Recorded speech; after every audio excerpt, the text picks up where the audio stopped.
Hey everyone, it's Adam Larson, and welcome back to Count Me In. Today I'm excited to share my conversation with Dr. Simone Ahuja, an expert in innovation and resource problem solving. Simone's journey from dentist to documentary filmmaker to innovation advisor is filled with great lessons about unlocking creativity, especially when resources are scarce. In this episode, we tackle how to move beyond the buzzwords and actually create space for innovation and focus, even when you're overloaded. Simone shares advice for leaders and accounting professionals on shedding what doesn't matter, experimenting with purpose, and making sure you're solving the right problems before jumping into the latest tech trends. If you're looking for practical strategies to manage the overwhelm and bring more meaning to your work, you won't want to miss this episode.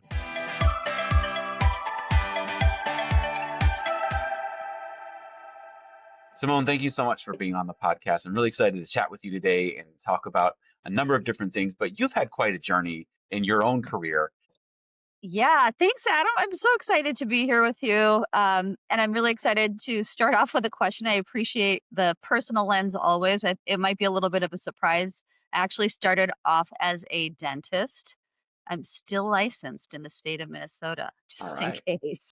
Actually, it's so that I can do volunteer work either now or mostly in the future. It's probably going to be. And how I started was when I went through dental school and then started my first year of dental practice, I really wanted to express myself more creatively. I started making documentary films. I started going to India and I started looking at how people were solving problems in a certain way. And I kept learning this about a term called jugaad, which is a way to solve problems creatively under severe resource constraints. And that led to a series on PBS and an agent who reached out after writing an article in the Harvard Business Review saying, "Would you like to write a book about this?" And my co-authors and I said, "Sure, why not?"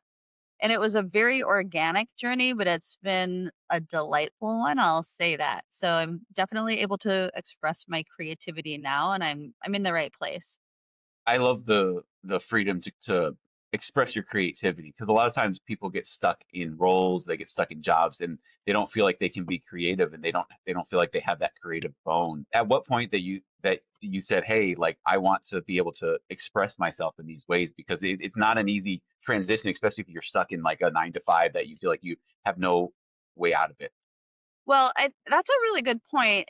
It was one of those sort of those big moments that led me to go from I'm working part-time in dentistry and bankrolling my films and my theater, forays through dentistry to I'm not working as a dentist anymore. And that was a bout of typhoid. I actually ended up getting really, really sick. And I was hospitalized for 10 days and you get these spiky fevers. And in the midst of those spiky fevers and probably a little bit of hallucinating, I thought for sure, party over. And, the good news is, of course, that didn't happen. But in that time, when I came out of it, I was like, okay, this is for real. And it's really important to think about what do I want? What do I need? Now, what in reflecting back, what I'll say is now when I look at some of the dentists out there and the way people can connect with each other, they're doing a lot of things that I know if they existed then, I would have found a lot more interesting. So I think I have zero regrets, but I do think that if I were just starting out today, I would have found more ways to be creative inside of my dental practice. And I don't think it would have been quite as urgent for me. Well, and everybody's journey is different. So, like, some people have to have that life-changing moment that causes them to make that change, and other folks are able to kind of find it in their way. So, like, it's not like you have to have one way or the other. But I like that you had that moment. You're like, okay, this is what's happening. I think about that a lot because I'm lucky in a way to have had that clarity, even though it was frightening at the time. And I always Yeah, think, well, how do we create that clarity without something almost catastrophic happening? And I think there are ways to do it. I do think it's harder and it requires more attention. yeah, it does. So I want to circle back to that resource problem solving, especially in trying times, because right now, if everybody looks at what's happening in their jobs, there's layoffs happening, there's people tightening their belts, there's teams that are having to do more with less. So let's maybe talk a little bit about what does that look like? Yeah, I do think that today, right now, what I'm seeing is a ton of, how do we do more with less? And, I used to talk about that as my specialty and I'm the less expert. And I've been a little more cautious about it lately because what I don't want is where, I get phone calls from leaders saying, tell us about this more with less. It's not about, let's reduce staff only and let's Mm. squeeze everybody, right?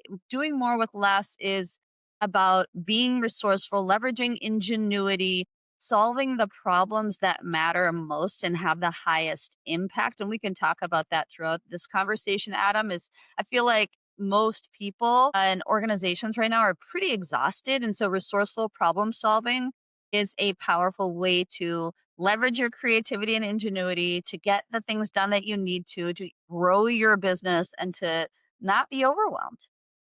I can share it too with you. How did I learn about it? Which was actually through making Yeah. these documentary films. So it was like, as I was going around capturing these case studies about how people are solving problems in a resource constrained environment, whether it's rural India or whether it's in Brazil or whether it's in the US, right? So bootstrap DIYers and entrepreneurs, small scale farmers, what I realized is they all had this kind of approach that relied on creativity, relied on resourcefulness, relied on ingenuity to solve problems because they simply had to. And India, that was called jugaad. Jugaad is that flexible, creative problem solving. And the first question you ask yourself is, what's the question that really matters? And the second one is, what do I already have to get started? And that to Yeah. me is the fundamental difference between what somebody who's from a real bootstrap startup or a really resource constrained environment asks. Those are the questions they ask, as opposed to many of us who've grown up in a more resource rich environment. In a way, it can be a little bit of a trap because we're always like, well, I need this, I need headcount, I need budget, I need this, I need, and actually, we have what we need a lot of the times already. And that would be really a message I would love to highlight, underline, circle is you already have what you need by and large to solve a lot of the problems ahead of you. And in fact, I think we need less. That's what my big observation is in most environments right now. We could definitely use with a lot less, especially in places where there's overabundance of resources. Every grocery store, everything is full, as an example. And a lot of people have never don't really fully understand what it is to need something, truly need something. Not just, well, I'm out of eggs for the day, but there are no eggs in the whole country, in the whole like street or whatever. That's exactly right. That's exactly right. I think the first time I saw that en masse here in the US was during the pandemic, where Hmm. people were becoming they were shifting more easily. They were going to remote work, of course. There was more decentralized decision making in large organizations. There was a shift from, well, we used to make spirits and now we make hand sanitizer. Those kinds of things were happening in businesses. And I saw a really powerful shift happen. Now is kind of a shift back to how things were in that Hmm. respect in terms of leveraging that ingenuity or making those faster changes. And again, it's urgency, right? And I understand that's very, very challenging, but I think it's worth examining and worth applying right now because to your point about all the choices in the grocery store, one of the things I keep hearing about is there are lots of organizations that are experimenting with AI, for example. And the experiment might Hmm. be, okay, go ahead and try AI. Just try and use it. You're all required to try and use it, do a little experiment. And I'm a huge fan of experimentation with a purpose. Because what I'm seeing right now is that people are experimenting on things, and that is good to get started. But I'm also seeing that they have so many options in front of them, right? So Hmm. instead of here's a draft you can take a look at, there'll be 20 drafts. So there's so many things to pull from, or there are hallucinations where you get different versions of things. And what happens is the cognitive load of folks is so heavy right now because they're overloaded with choices and overloaded with information, which is why this concept of resourceful problem solving is a relief. It helps to reduce overwhelm because what I'm asking people to do is be really intentional, have a clear and simple way to discern here's what really matters to us because it's going to advance this specific goal or strategy, and here's how we're going to approach it. Very simple.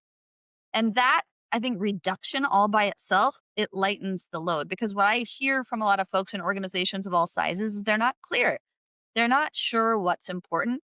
They're all working really hard. I don't know a lot of people who are slacking. I think most people are working pretty hard, but they're not Hmm. having great results because they're doing too many things. And so it's not only is it superficial, their efforts, they're just mentally exhausted. There's no space.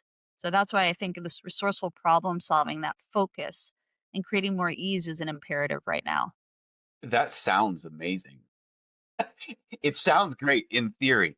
How do you kind of get yourself to that place, especially when you're in an organization that is established and there's not that entrepreneurial mindset, there's not that ask questions and try new things mindset.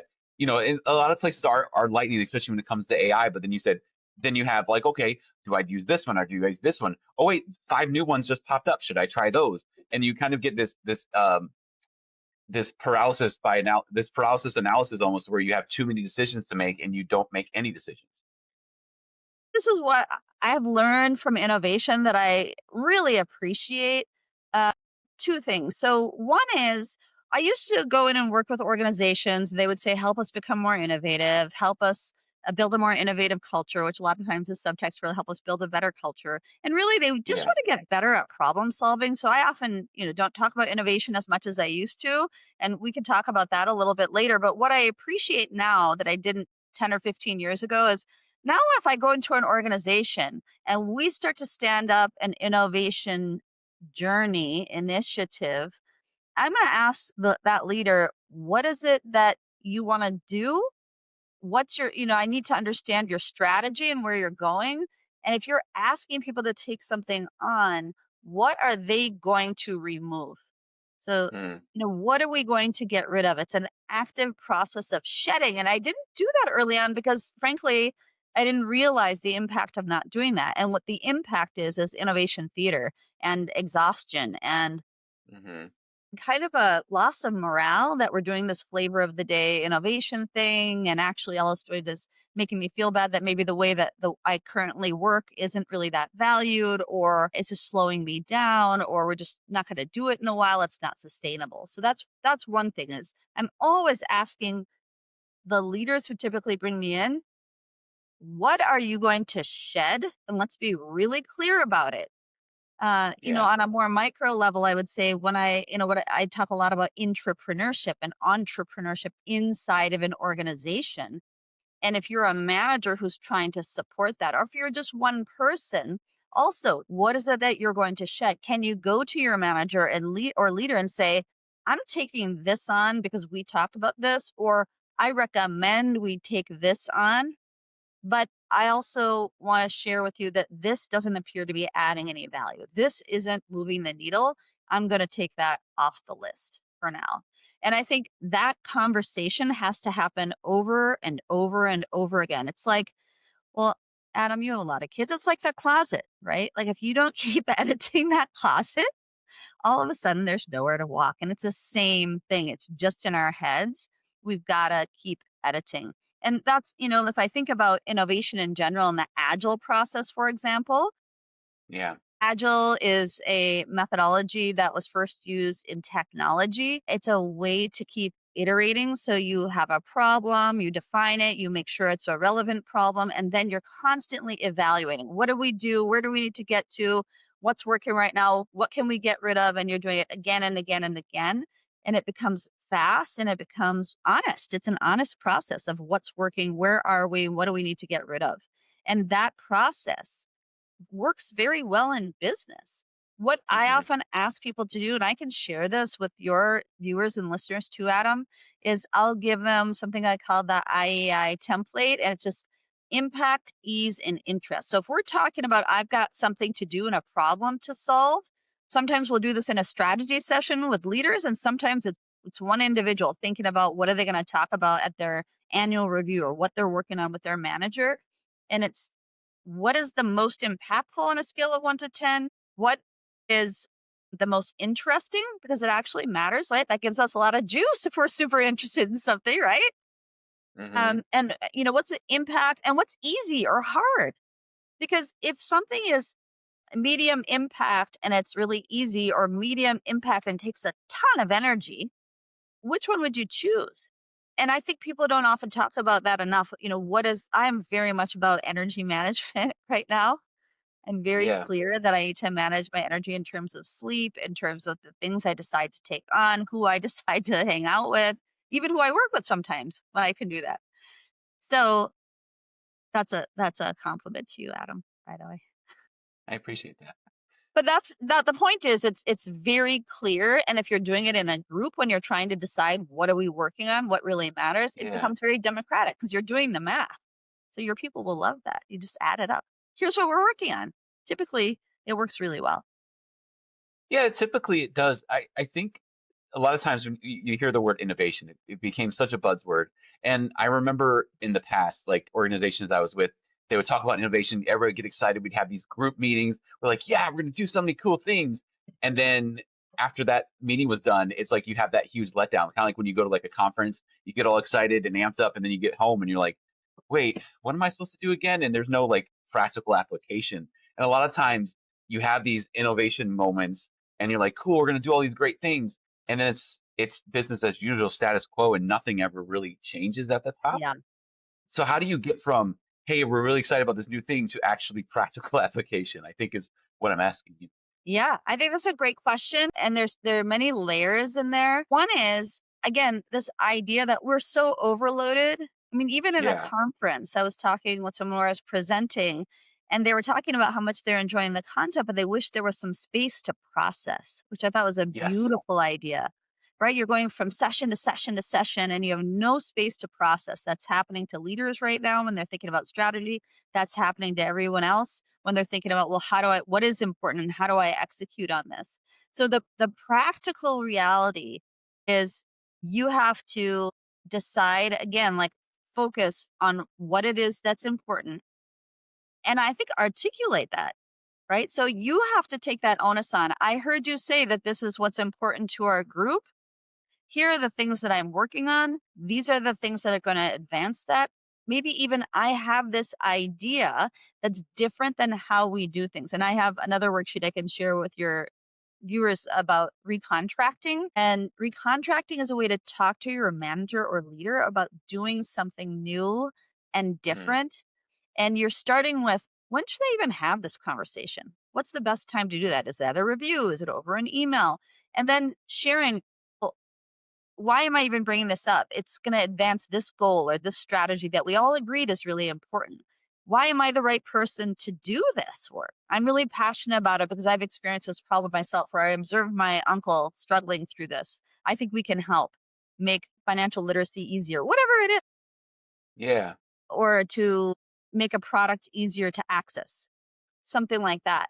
So then you keep going and you share how you're going to do it and you're going to have a way to do it. So I think that's the other thing I see is people don't have a simple way forward. They have lots of ideas but no way to vet them, and then Hmm. not a really simple way or method to advance those ideas. But if you have that, which I love sharing with people, that's what intrapreneurship is, then you tell your manager, I can do that and I'm going to update you in a month. I just need your help with this one thing. And I also add that in because most managers and leaders I know and talk to behind the scenes, most of them want to help. Most of them want to help. They want to help innovate. They want to help solve problems. They want to support their teams. But the reason that they don't do it, just think about it for 1 second, everybody, they don't have time. They're on the hook for other things, right? They're managing a P&L. They've got other responsibilities. They don't want to handhold, but they still want to be in the game a little bit. And they do want to help you. So maybe they can help you remove a barrier. So again, it's about the decluttering and the Hmm. editing of the things that you're doing and being very vocal about it and forward with it. It's also about having a way forward. So what are the 5 broad steps I need to take to advance this and start learning and hopefully then capturing and sharing it with your teams? I think that the third thing, and this is the hardest one right now, I see it every single day, is where's the time? How do Yeah. I create space for this? And that kind of connects back to the first piece of the editing. Hmm. But you do have to be really intentional about creating that space to solve the problem. What I see a lot of right now is that people are spinning their wheels or trying to squeeze in more and more and more, the cognitive load is so high, the ability to be creative is decreasing. And actually, the productivity of innovation is really falling down. That's hard. That's hard. One of the things I think tactically people can do, in terms of, well, if I'm a leader and I want to promote this, what can I do? I would take an existing meeting and talk about what you're doing in real time just for 5 or 10 minutes at the start of the meeting. It might be in person, it could be asynchronously for your introverts. That's one thing. I think the other thing people can do is find their people who are like them, who are working on something, build a little cohort of people. It becomes really fun. People who you might want to help you solve this problem, and it becomes more of a group effort. And if you track what you're doing and you show momentum, typically that becomes really well supported in an organization, even if it's more hierarchical or more traditional. If you can demonstrate, where am I adding value? Why does this matter? Yeah, create that ROI moment. Say this is why this is Yeah, happening, and create that exactly. that reason. I think the biggest thing I noticed you saying is creating that space, right? Making that space to ponder, making that space to go over things, and getting from I'm too busy, I barely have time for anything, and making space, like going from there to there can be a very difficult walk, but it's necessary. So how do we, as as like this is a podcast for accounting and finance professionals, how do accounting and finance professionals create that space with the tension growing, especially with everything that's happening, in work, but then also outside of work? I know like people can feel that with the tension of different like politicalness, like this thing, that thing. There's so many things happening. How do we create that space in the midst of tension? Yeah, that is such. I think, Adam, you just asked the most important question of our time right there. I think that this thinking about this and being considerate of this and compassionate to ourselves and creating that space is the most important thing we can do right now. And it's certainly not easy, especially, if you have multiple responsibilities at work and at home and you're feeling that weight. So I think, again, I'll go back first to the editing process and asking Yeah, yourself, what is important? Who is important? Do I really need to participate in that? I mean, if I give you a personal example, I have young kids like you. And one of the things I've noticed is I was getting beaten down by this, what I would call the sports industrial complex. That sounds kind of charged. And I know a lot of people love it. And I think it's great for them. But for yeah, me, driving around all over the place to go to 8-year-old soccer for my kid who's definitely not going to be a professional athlete, it wasn't working for us, but I did feel that pang of like, what if he doesn't have this opportunity? And what if he's not going to make friends? And, you start to spin on those things. And yeah. we really had to get clear on what is the real cost of this to our family. When the parents aren't in good shape, the family is not in good shape. That is the same thing for leaders. So, leaders, I think it's incumbent upon you to find ways to model taking space, creating space, to actually facilitate creating space, right? It could be a co working meeting. So, maybe there's a meeting where it's 2 hours sitting in quiet. Mm, People love the community aspect of that, and you can work on a focused problem, or people could work on their individual problems. Very hard to do, I understand, but I do think that it's one of those things that we're not we're already seeing the deleterious effects of not supporting ourselves with time and space. We know very clearly through data that if we don't create time and space, we cannot be innovative and creative. And to your point about the environment, there are so many layoffs happening right now. I am hearing people say things like, we don't share ideas anymore because I hold it close to the vest. In case I'm going to the chopping block next, I'm yeah. going to hold this idea close. I've heard that on many calls over the last few weeks. What I worry about is not only is that super stressful, there's no way innovation can happen. Almost no way innovation can happen. It happens through intersections, conversations, learning, diverse opinions coming together. So that emphasis on creating space is really important. We can leverage now technology, I think, has created a bit of a mess, frankly. I mean, I'm all about innovation, technology, AI. I mean, for even 10 years ago, we were working with Fortune 500 companies, helping them apply things like AI, AR, VR, blockchain. And it was really hard then. And the truth is, it's really hard now. Having said that, it can be a great enabler, right? So agentic AI is very important for people in your industry. Hmm. I think it's a way to simplify things potentially. It's not replacing the humans, but it's doing a lot of the vetting in the first place. If you're doing things like making sure that all the documents were uploaded and then making a list of the ones that are missing or what's missing on those documents. Or it could be taking financialese and turning it into plain English for people. And then, the person on your team can review that. So those are ways I think we can create space. What I don't think we have to do is do everything with AI, and we don't have to do it all right away. I think I remember in November of 2023, I was talking to about 50 C suite leaders, mostly CEOs. And they all were like, "We want to know what you think about generative AI." Chat GPT was pretty the biggest player at that time. Yeah. And I said, "I think it's really important, but I don't think that's your biggest concern. If I look at innovation and problem solving in most organizations, the biggest problem is they're not solving the right problems. Yeah. So, first, understand, are we solving the most impactful problems? When it comes to AI, the truth is to use AI really well, you're probably going to have to redesign some of the systems around the processes that AI will help the most. That is a different animal. So, I think we have to be kind of realistic about that. But first, are we solving the right problems? Then worry about which tool you're gonna use, whether it's AI or something else. Yeah, I feel like that's an age-old thing, when you're designing like a course per se, you don't want to say how you're going to build the course. You want to say what's going to happen in the course first, and then make the decision of how you're going to like what how it's going to be displayed to the learner.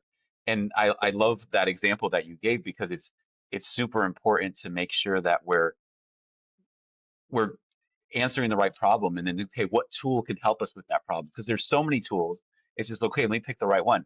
Because you have a set of 15 screwdrivers. Well, what screwdriver is the right one to screw in the little bolt? And it's that same kind of thing. It's just choosing the right tool and not getting overwhelmed by the fact that you have a whole toolbox full of tools. That's exactly right. That is very well said, and that is exactly right. You have to be discerning about the problems you're solving, then choose the right tool. Yeah. And I think part of it is culture has made it instant gratification is the thing we always want, right? It's like I want it now. Like, why do I have to? Like, I was joking with somebody earlier today, where today if a website takes 30 seconds to load, that's too long.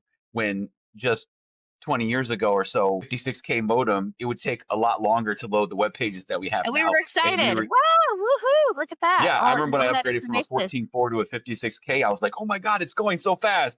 Yeah, But it's so I think it's getting over our own instant gratification because we always have to have something right now and allowing the space to be able to say, "Okay, let me choose the right tool. Let me declutter what I'm working on so that I can make sure I'm doing the right things, the most impactful things for the organization." it is. And I think to your point, Adam, a lot of AI usage, most AI usage in organizations right now is performative. Yes, Yeah. our people are using this. Yes, we're having layoffs. Can't you see? That's how you can tell we understand AI. No way. Very few organizations are leveraging AI in a way that really matters. Some of them are, but usually Hmm. not the ones that are trumpeting it like, you know, in a way that I think is a bit much and not really okay for their organization. So I think that we have to be really thoughtful about the way we use it. I think there are tremendous applications in your industry for agentic AI, especially right now, and they don't have to be Hmm. complicated. It does make sense to invest some time focusing on what actually can help. And again, going back to, well, do we need to rethink this process and use AI to help us do that, as opposed to let's use our old process and apply AI to it? That's a way, but I think there has to be a holistic look at that. agree 100%. And Simone, I just want to thank you so much for coming on the podcast. This has been an amazing conversation, and this is only part one. We're coming back and doing part two at some I point. love it. And Okay. and so like this has been such a great conversation. So just thank you so much for coming on again. That's such a pleasure, Adam. Thank you very much. This has been Count Me In, IMA's podcast, providing you with the latest perspectives of thought leaders from the accounting and finance profession. If you like what you heard and you'd like to be counted in for more relevant accounting and finance education, visit IMA's website at www.imanet.org.